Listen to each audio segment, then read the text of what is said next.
आज हम आपको संख्या निकाय के बारे में बताएंगे, जो हमारे 10वीं कक्षा का गणित का प्रथम पाठ है। संख्या हमारे जीवन में बहुत महत्वपूर्ण होती हैं।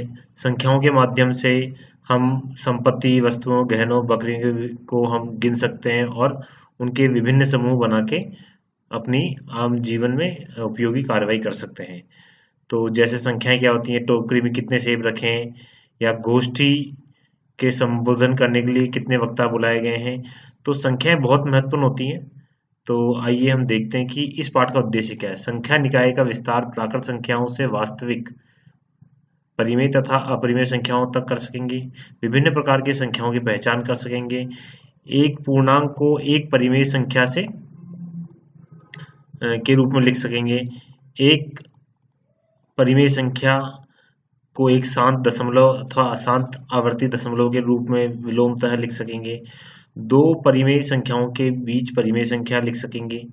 एक परिमेय संख्या को संख्या रेखा पर निरूपित कर सकेंगे। अपरिमेय संख्याओं के उदाहरण दे सकेंगे। √2, √3, √5 को संख्या रेखा पर निरूपित कर सकेंगे। किन्हीं दो दी गई संख्याओं के बीच अपरिमेय संख्याएं ज्ञात कर सकेंगे। परिमेय तथा अपरिमेय संख्याओं का वांछित दशमलव स्थानों तक लगभग मान ज्ञात कर सकेंगे। वास्तविक रेखाओं संख्याओं पर योग, घटा, गुणा तथा भाग की चारों मूलभूत संक्रियाएं कर सकेंगे। तो इसके लिए आपके पास अपेक्षित ज्ञान क्या है, वो कुछ इस प्रकार से है। प्राकृत संख्याएं क्या होती हैं? प्राकृत संख्याएं वो संख्याएं होती हैं जो शून्य से बड़ी हो, जैसे 1, 2, 3, 4, 5, 6 अनंत तक। तो आप प्राकृत संख्याओं को, अगर दो प्राकृत संख्याओं को योग करोगे, गुणा करोगे, प्राकृत संख्या मिलेगी, और घटाओगे, भाग दोगे, तो जरूरी नहीं है कि प्राकृत संख्याएं होती हैं। जैसे प्राकृत संख्याओं को हम नंबर से संख्या रेखा पर इस प्रकार से निरूपित कर सकते हैं। सबसे पहला अंक होगा 1, फिर उसके बाद में 2, 3 और ये अनंत तक चलता जाएगा। दो प्राकृत संख्याओं का योग तथा गुणा किसी भी क्रम में करने में परिणाम वही आता है। मतलब 2 + 5 लिखें या 5 + 2, बात एक ही है। या 2 × 5 करें या 5 × 2 करें, वह भी बात एक ही है। पूर्ण संख्याएं हमारी प्राकृत संख्याएं और उसके अलावा जीरो को सम्मिलित कर लें उसमें, तो उसको पूर्ण संख्या कहते हैं। तो ये संख्याएं होती है 0, 1, 2, 3। संख्या का जीरो के निम्न गुणधर्म है। किसी भी संख्या में आप उसे जोड़ेंगे पहले या बाद में, तब भी वही संख्या आएगी। जैसे a + 0 = a और बराबर 0 + a = a। जीरो को किसी में से माइनस करें, घटाएं, तब भी वही संख्या आती है। लेकिन 0 - a के बराबर नहीं होता है। कारण है कि a उस समय नेगेटिव हो जाता है और नंबर लाइन के जीरो के बाईं तरफ आ जाएगा। किसी भी संख्या को 0 से गुणा करो तो 0 ही आता है।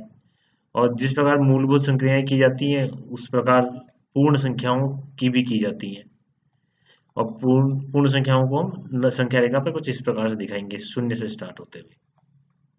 अगला है हमारा पूर्णांक संख्याएं।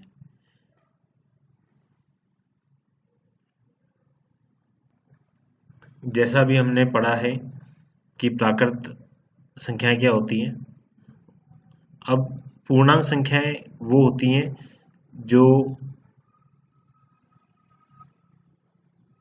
जीरो को सम्मिलित करते ही हैं, साथ में 1, 2, 3 और नेगेटिव और ऋणात्मक संख्याएं भी, -1, -2, -3, -4। पूर्णांक संख्याओं को निरूपित कैसे करते हैं हमारे संख्या रेखा पर, वो हम इस प्रकार से देख सकते हैं कि 0 है, 0 के बाईं ओर सारी नेगेटिव संख्या होंगी और 0 के दाईं ओर सारी पॉजिटिव संख्या होंगी, और 1 से बढ़ती हुई, 1 से घटती हुई।